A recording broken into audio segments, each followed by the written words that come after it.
Magandang umaga pong muli mga kamanok.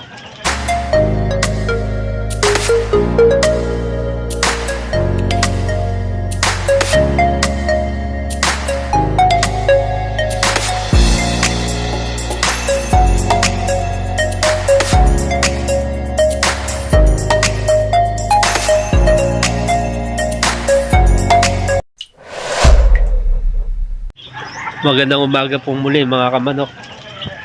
Ayan, medyo maganda-ganda na ang panahon natin ngayon. Kagabi po umulan. So medyo nababad yung mga manok natin.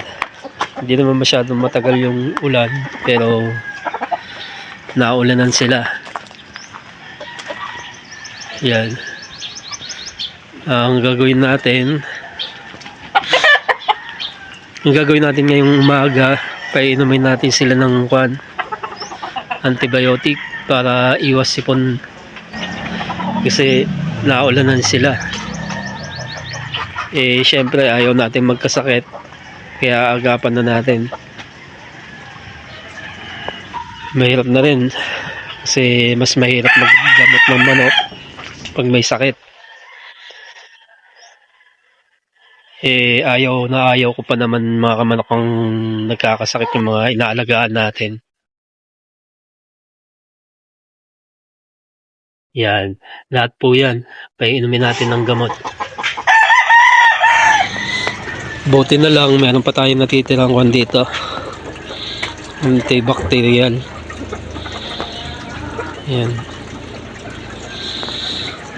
galing pa to sa seminar ng Thunderbird. Yan, papainom natin doon sa mga naulanan para hindi magkasakit.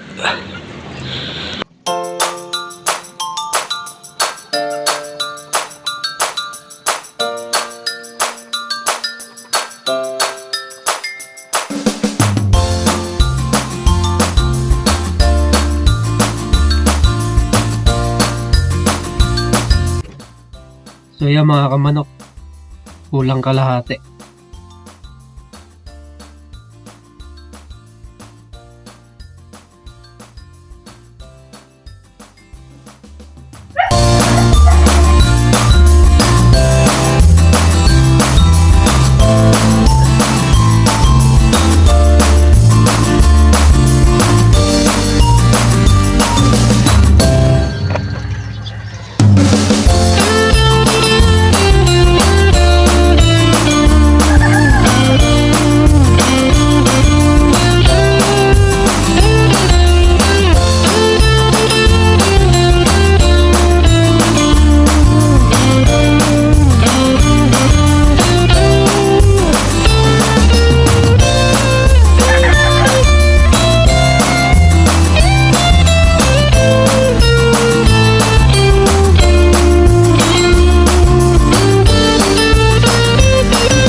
So yun po, mabisang paraan po yun para hindi tayo magkaroon ng manok na may sakit.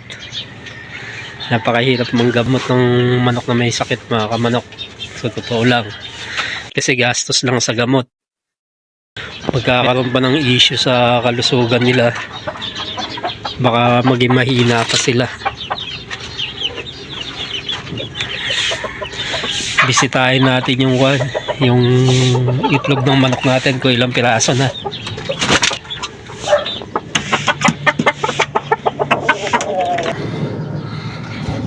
Ayan, 2, 4, 6, 8, 10, 12, 13 na. 13 na ang itlog niya. So parang malayo pa sa katotohanan na maglimlim yung inay natin. Parang kwan pa rin.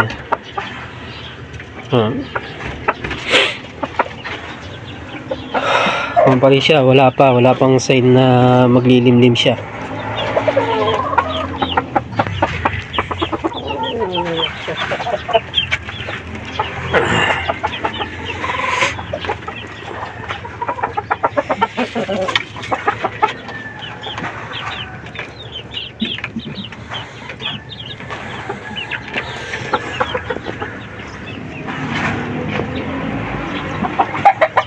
Yung bulek, tingnan natin kung ilan ang itlog.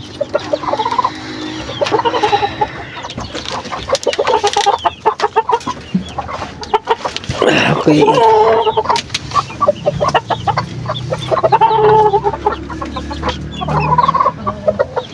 Marami-rami na rin. 3, 6, 9, 12, 14 ba? Mas marami to doon sa isa. Parang wala pa rin sign na maglilimlim siya. So, ang mangyayari dito, kung sobra, magkaka-handling tayo. Kaka-handling natin yan para malaman natin kung may similya yung iba o wala. Kasi baka mabubok lang, masayang lang. Oras pa naman na mabubok yung isa dyan at mabasag, mahahawa na yung mga kasamang itlog.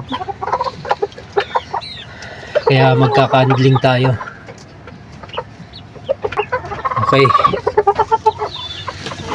Okay, so hanggang dito na lang muna siguro para dito sa presentation natin ngayong araw na to. Alam nyo, nakakalibang mag-alaga ng manok, nakaka-challenge. Marami pa rin akong gustong matutunan. Alam nyo, yung mga ibinabahagi ko lang naman sa inyo, yung mga observation at mga natututunan ko dito sa pag-aalaga ko dito sa aking backyard. Hindi pa naman tayo ganun ka-expert. Pero syempre yung mga kung ano man yung mga natututunan natin ay gusto ko rin ibahagi sa inyo. Kaya nagpapasalamat nga pala ako sa mga sumusubaybay at nagko-comment sa ating mga video na ina-upload sa ating YouTube channel. Maraming salamat din sa pag-share. At kung napadaan po sa wall ninyo yung video natin, sana po huwag niyong kakalimutan i-subscribe, tapos press the notification bell para po updated po kayo sa mga video na upload po natin dito po sa ating channel. Muli po, ito po ang PMS Backyard Breeder.